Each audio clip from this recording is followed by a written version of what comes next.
Hey guys, Shane here. So welcome to this first video for my Ardennes Week Christmas Special. We'll do a series of Battle of the Bulge themed Christmas builds and figure painting tutorial. So the first one we're going to be doing, which I'm very excited about, is a member of Easy Company from the 506 101st Airborne during the siege of Bastonge. So the figure is from Minisoldiers, which is a wonderful little resin figure.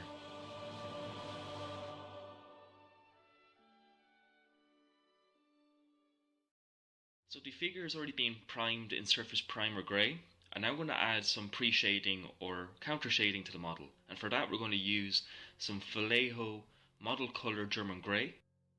I'm going to tin it literally with a drop of thinner just to give me a little bit more control, and I'm going to keep my pressure to about 15 psi. And I'm going to focus this darker colour into the various crevices and nooks and crannies of the model just to add a bit of shade. So anywhere you feel where there would be a bit of shadow cast by the fabric or by his equipment. And this will just give us some interesting dark values to work with when we're painting up his greatcoat.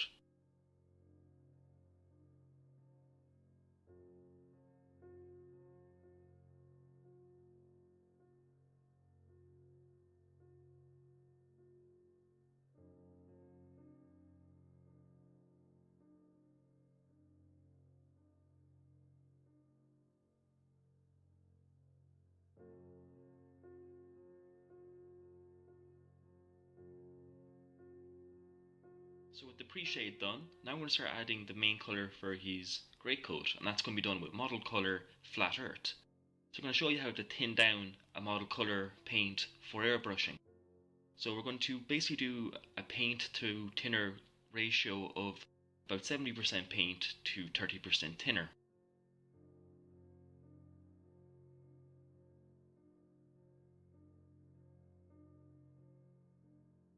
Alternatively, you could also do it as a 60-40 ratio too. It's easier to add a small bit of thinner and keep adding more thinner until we're happy. But what we're really looking for is a milky consistency with the paint. It's the easiest visual cue to look for. So you can see me by as I mess with the paint, I keep trying to get that milky consistency, and then I just do a test spray. And once I get a fine line, I know it's thinned correctly. So I'm going to start working up the flat earth colour for his greatcoat. I'm going to do it quite gradually and slowly, and I'm not going to focus my paint on one area for any length of time. I don't want this paint to get too thick too quick, as it's slightly opaque. So the best thing to do is just to slowly build it up in different places at a time, leave it to dry for a couple of seconds, and move on to the next place. So now I'm going to start mixing up a simple mixture for his jump trousers. And that's going to be a small amount of German uniform, again from Vallejo, mixed with German camo beige to give me a slightly green tint of a khaki colour, which is going to be our base colour for his jump trousers. Again, all these paints, unless I state otherwise, are from Vallejo.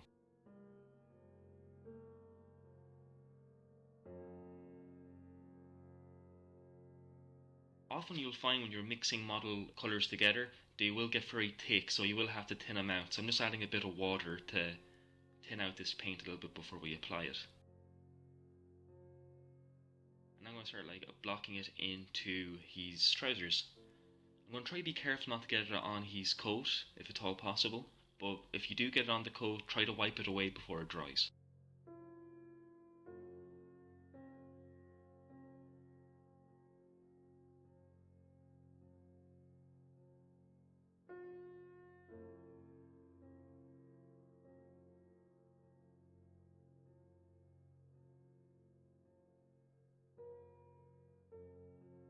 Also, if you're wondering how I paint the face and the skin for this model, which won't be included in this video, I do have a standalone video on how I paint flesh.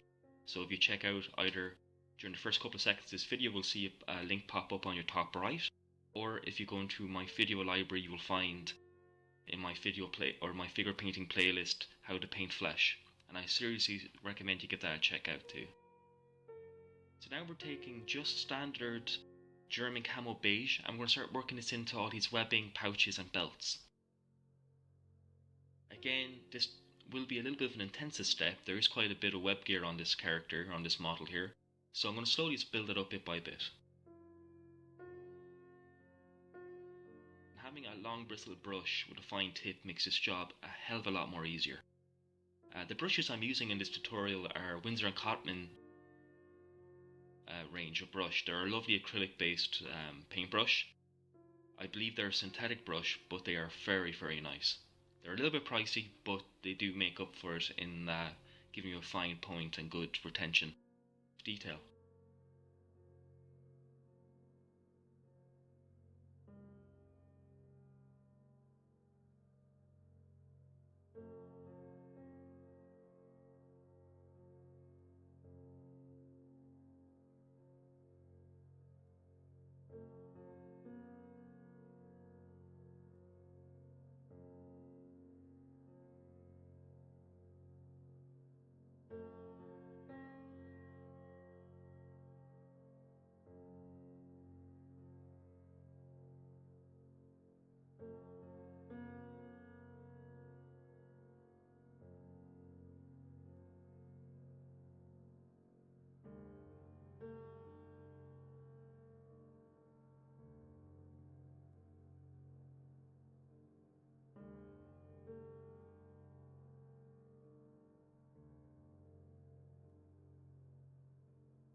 I'm also going to take some Vallejo model colour German uniform and paint it into the scarf just inside the collar of his greatcoat. It's a little bit hard to see in this one, for that I'm sorry. I found that once I painted the model flat earth, the camera's iris had a hell of a time trying to focus. It seemed to confuse its internal light balancing. So I do apologise for any time this video gets a bit dark.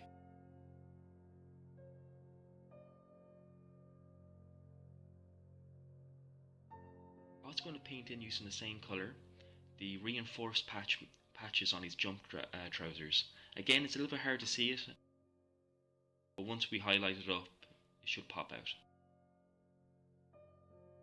These small patches are in a lighter green colour, and the line of them is a little bit hard to see, so it did take me a while to locate actually where to paint it in.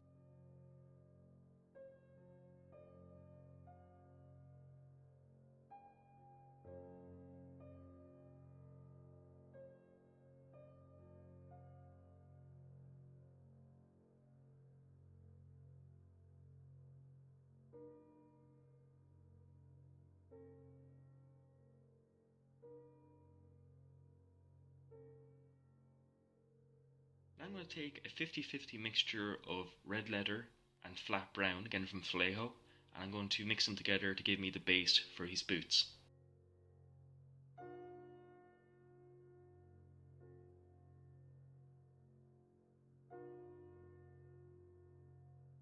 And again, I'm going to take care not to paint it onto his trousers. Just try not to make any more work for ourselves if we have to come back and clean parts up.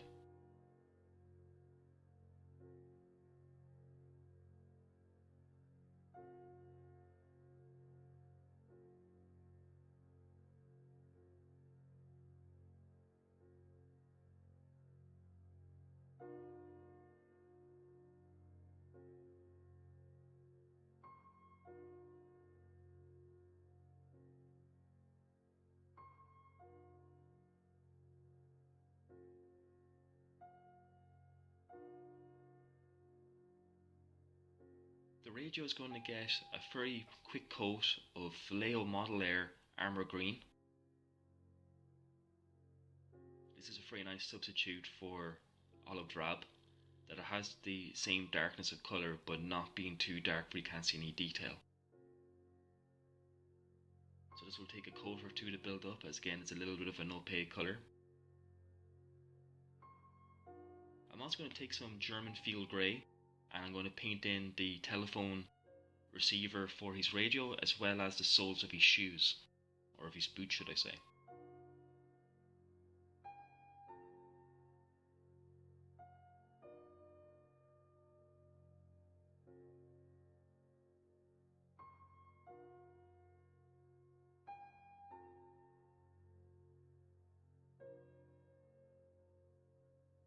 And again, I'm sorry that this is a little bit hard to see.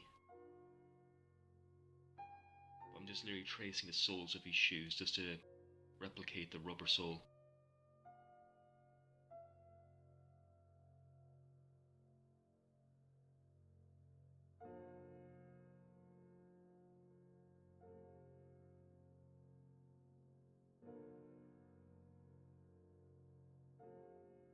So we're everything blocked in and allowed to dry, now I'm going to start adding shade to the model, and for that we're going to use Citadel Agrids Art Shade. And I'm going to apply this with a rather large brush all over the model. I'm going to do my best to keep my coat as even as possible, and I don't want it to pool in any place either. So anytime I see the wash has pooled in one area, I'll come back in with my paintbrush and work it out and blend it all in and keep everything even. If you get an area that you miss and it's built up and it dries, it can give you a very blotchy appearance, and we don't want that. It can be quite unsightly. And I'm going to apply this to his web gear as well, and will help us give an element of definition to the entire model.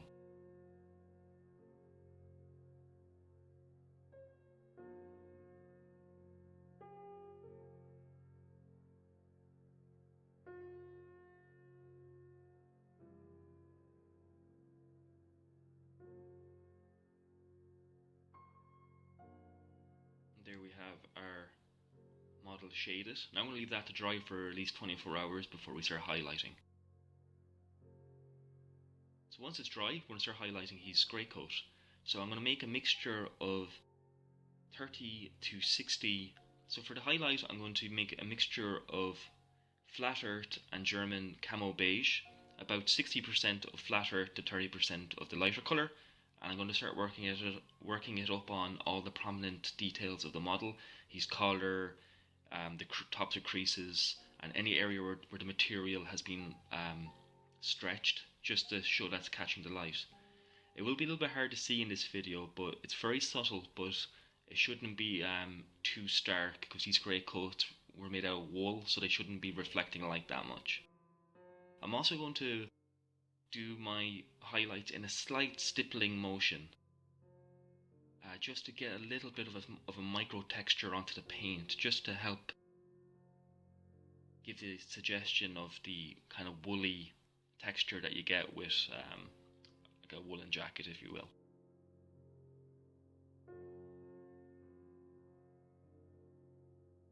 Now this step does take time, so I've sped this up by just by 2 times speed.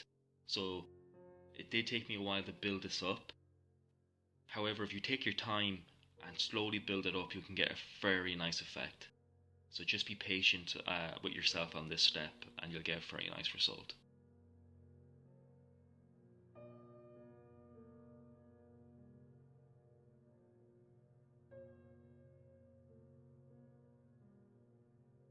In any area I want to build up the highlight even more, I'll just keep coming back with the same colour. I don't want to make any colours particularly lighter than this. I find it will be a little bit unrealistic if I do. So I'm going to keep to the same colour consistency throughout, but just build it up heavier in places where I want to draw more attention to light values.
Now I'm going to take some flat red leather and just thin it slightly, and I'm going to work it into some of the raised details on his boots, just to give it a more pronounced leather look.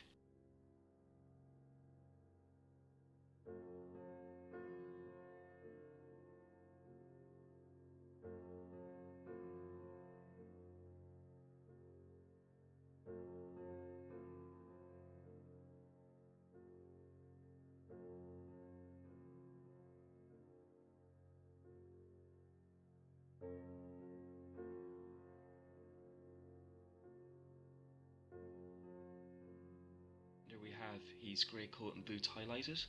I'm also going to take some German camo beige, thin it again slightly with some water, and that's going to be our highlight for his jump trousers. I'm just going to focus this colour onto any of the creases on his trouser. I don't want to go too crazy with this, so I'm just picking out the creases and nothing else.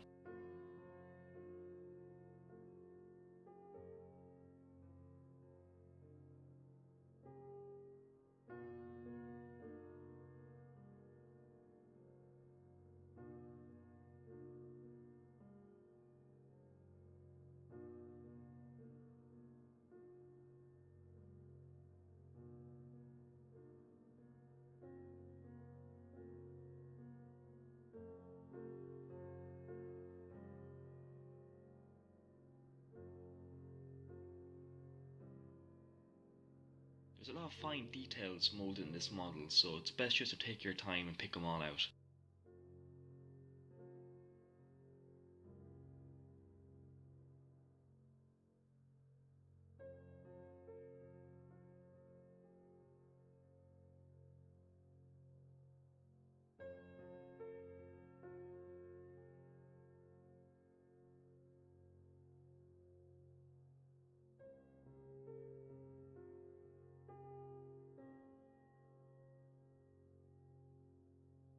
I'm also going to use the same colour to start highlighting his web gear.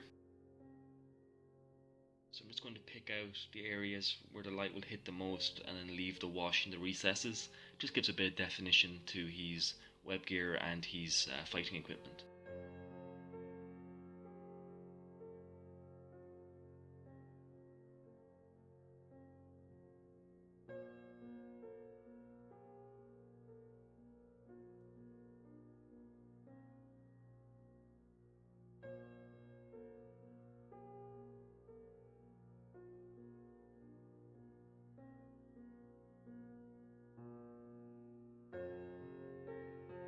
The reinforcement squares on his trousers are going to get a highlight of German Panzer Race's German Tanker Crew Number 1, which is a very bright kind of olive green colour, again from Vallejo. And I'm just going to work that into the creases of the trousers on the green areas. Again, it's a bit hard to see on video, but it does give a nice highlight without being overpowering. And I'm going to use that same colour again and trace along the top of his scarf, and it will give us a very nice effect as well, just to highlight and show some of the definition of his scarf.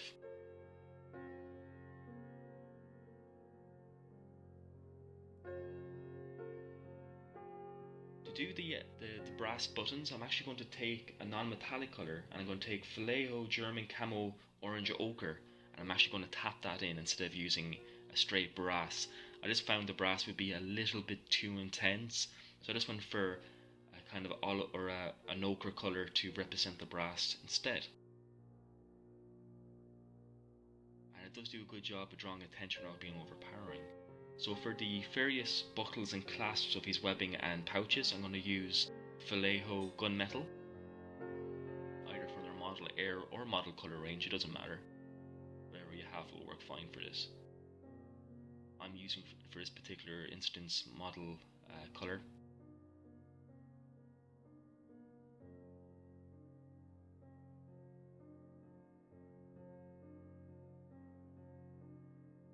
Just picking out the various buckles on his webbing. Being careful not to get any of the metallic where I don't want it. Just going to give the radio a second coat of Armour Green, as well as giving the head, or the helmet should I say, a coat of Armour Green as well for his helmet.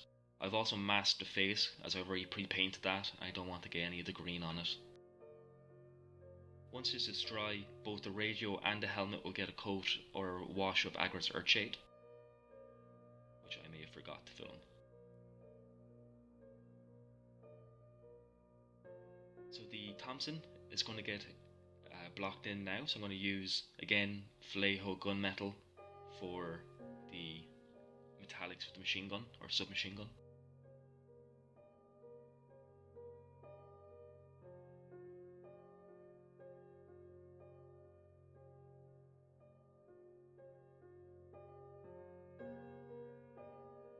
The strap or the sling for the weapon has been fashioned out of tammy tape, and then it's been hardened with liquid superglue just to give it a bit of make it a bit more rigid and pliable. The wooden furniture on the weapon is going to be painted with flat earth, or should I say flat brown. Apologies.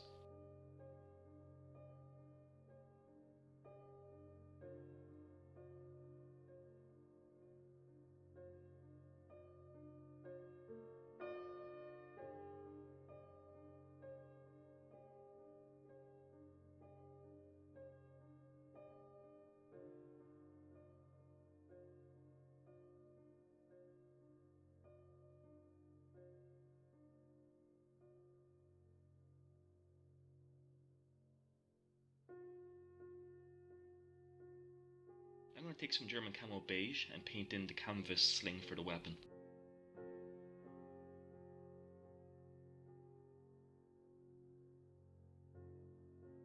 It's a very basic sling without any of the more minute details that US issued slings tend to have, but just for the purpose of our needs this will do, at least for me anyway.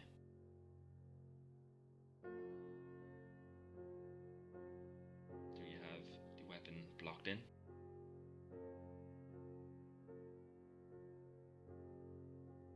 I'm going to take some Agrat's Earthshade and I'm going to work it into the wood and the canvas sling. It will give us a nice effect. I do find if you, with the wooden effects, if you just simply add a couple of layers of Agrat's one after the other, once each layer dries, you can get a very nice deep wooden effect without having to paint in a wood grain. It's a nice way around having to paint in individual wood grains, which can be a very tricky and time consuming job. Metallics is going to get a wash of Citadel's Null Oil, which is a nice oily colour wash, which gives a very nice metallic finish. It gives a very nice oiled steel finish, which is nice. It's exactly what we want.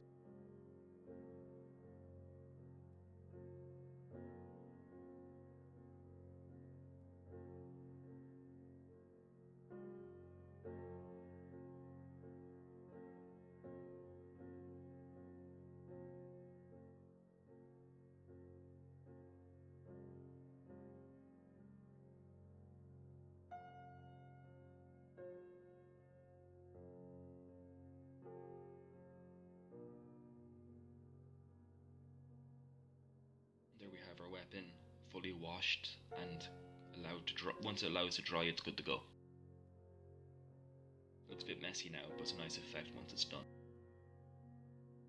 Once the wash on the radio has been allowed to dry, I'm going to give it a dry brush of German uniform green, again from Vallejo model colour. This is a very light dry brush, just very little paint on this, but just gives a very nice effect. Kind of makes the details pop, as there's quite a bit of detail on this little radio set. Again, I'm sorry, this is out of focus.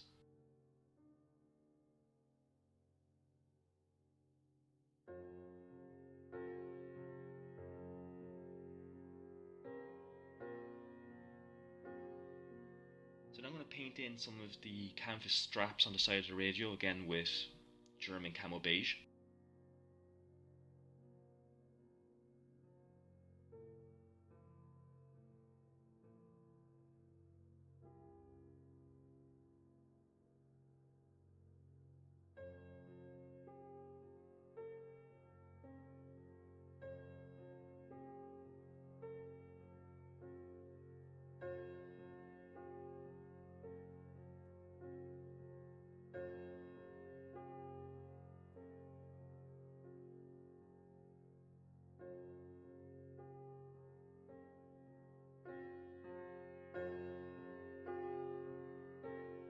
Once that's dry, I'll come in with a very small amount of Agrax Earthshade and just paint it on over the canvas parts, or over the beige parts, and that's going to give us a very realistic material effect.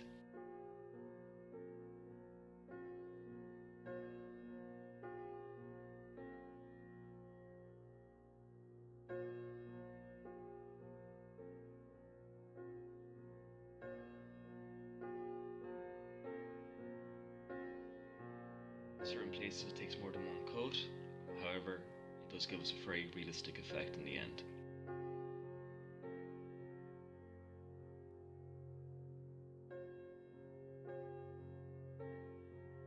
The helmet covers, when I get a quick dry brush of German Camo Beige.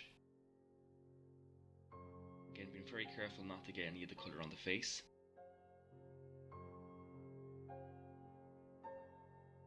Now, so the final detail we're going to put on is a little bit of weathering on his trousers, boots, and the foot of his coat, and we're going to use some Tamiya weathering sets for this. So this is like a makeup set, so I just take an old brush instead of the applicator and take their dark mud colour and just begin to stipple it on. However, this is, like I said, it's like a makeup, so it will wipe off if you're not careful with it, so we're going to have to seal it in once we're finished. And also we'll take out some of the satin quality often found with Vallejo paints, and I'll make everything sit down nice and matte. So for that, we're going to take some Vallejo matte varnish and some of their airbrush thinner, and we're going to tin it down in exactly the same way as we tin down their model colour range.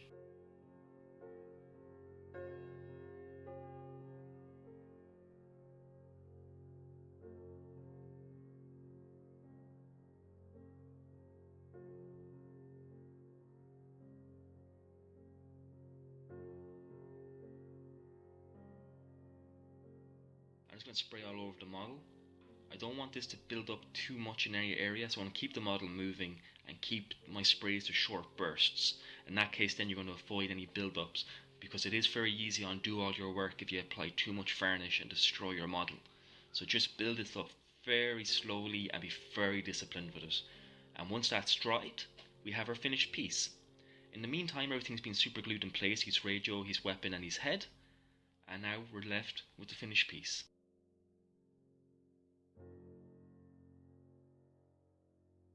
I really hope you enjoyed this tutorial. I am sorry for some of the grainy resolution at certain points of this video.